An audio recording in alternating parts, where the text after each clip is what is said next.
En réalité, on peut tout congeler. Oui, vraiment pratiquement tout. Même la pâte prête à l'emploi.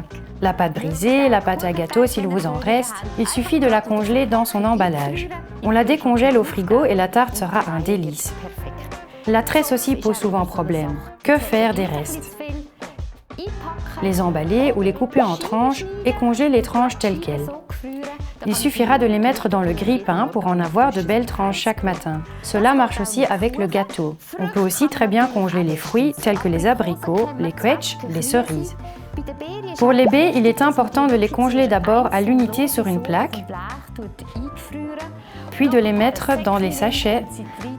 Cela permet de remplir le congélateur en économisant de la place. Les graines, les amandes, les pignons de pin, le sésame, le pavot, les fruits à coque. L'idéal est de les congeler de suite. Cela leur évite de rancir. On peut ensuite les utiliser encore congelés sans les faire décongeler avant. On peut très bien faire un gâteau en utilisant des amandes congelées. Cela fonctionne à merveille. Pratiquement tous les fruits se congèlent très bien, sauf les fraises. Elles perdent en saveur, en arôme, etc. Mais si on fait une purée de fraises ou de la confiture, on peut la congeler dans les pots. Et c'est une astuce vraiment cool, elle reste ainsi bien rouge. La couleur de la confiture est bien plus rouge que si on la faisait normalement. Mais ce n'est pas tout.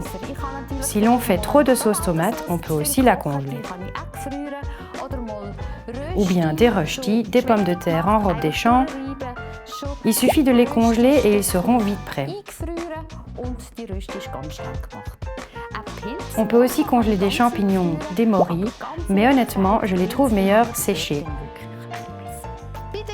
Côté légumes, tous les légumes du poivron au céleri branche, le fenouil ou le chou-fleur, les choux de Bruxelles et les haricots bien sûr, on peut congeler tout ça.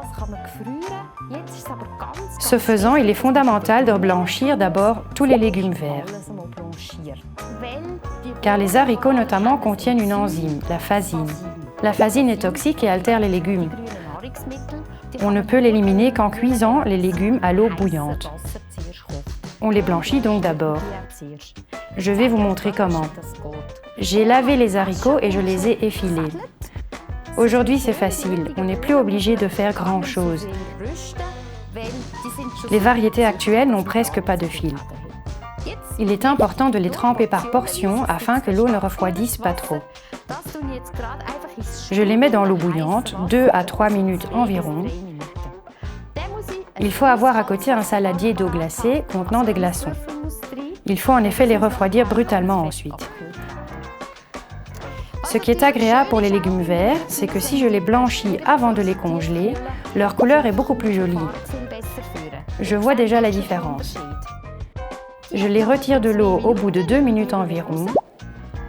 Je les fais refroidir immédiatement afin d'interrompre la cuisson. L'essentiel pour la congélation, c'est que tout doit être congelé froid. Je les laisse donc encore un peu dedans afin qu'ils refroidissent. Ensuite, je les éponge pour les sécher. Puis, je les pose sur un torchon ou sur du papier ménage et je les laisse bien refroidir et sécher. Sinon, on risque des brûlures de congélation. On n'utilise pas seulement des sacs de congélation. On peut aussi prendre des barquettes en verre, voire la vaisselle qu'on a à la maison.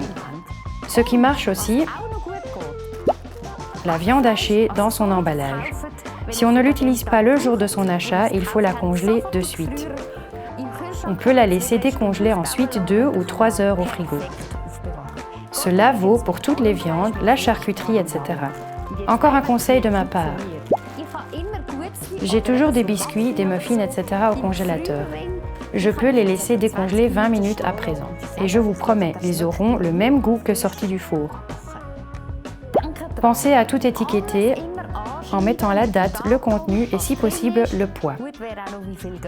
Comme ça, vous saurez si vous avez assez de fruits pour votre tarte. L'idéal serait aussi de faire une liste du contenu de votre congélateur. Cela vous évitera d'oublier ce que vous avez congelé dedans.